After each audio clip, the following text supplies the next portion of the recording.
વિકાસ એ નિરંતર ચાલતી પ્રક્રિયા છે, જેનું સમતોલન જાળવવા માટેનું અભૂતપૂર્વ કાર્ય કરવામાં આવી રહ્યું છે અમદાવાદ મ્યુનિસિપલ કોર્પોરેશન દ્વારા, જેનું ઉત્તમ ઉદાહરણ એટલે સરખેજમાં સ્થિત શકરી તળાવ.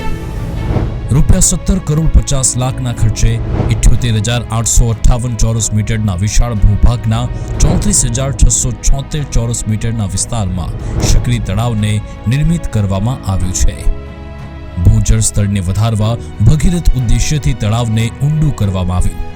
પ્રસ્થાપિત પરિયોજનાને વધુ સુગમતા પ્રદાન કરવા શકરી તળાવને ફરતે કમ્પાઉન્ડ વોલ અને 3 પ્રવેશ દ્વાર નિર્મિત કરવામાં આવ્યા. તળાવની બધી જ બાજુએ વોકવે, પાણીના ઘાટ, ગજીબો, પીવાના પાણીની સુવિધા, મેઇન એન્ટ્રી પ્લાઝા, શૌચાલય, બાળકો માટે રમતગમતનું સ્થાન અને રમતગમતના સાધનો, એએમટીએસનું બસ સ્ટેન્ડ, વોટર ફાઉન્ટેન, 5,500 ચોરસ મીટરના વિસ્તારમાં નિર્મિત સુંદર બગીચો જેવી સુવિધાઓ પણ નાગરિકો માટે નિર્મિત કરવામાં આવી.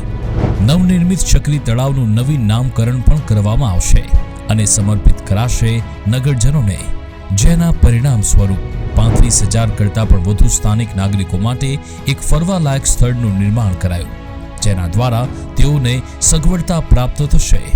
પ્રકૃતિના જતન સાથે નાગરિકોની સુખાકારીમાં વૃદ્ધિ થશે. નિત્ય નવીન નિર્માણ કરવા અગ્રેસર અમદાવાદ મ્યુનિસિપલ કોર્પોરેશન.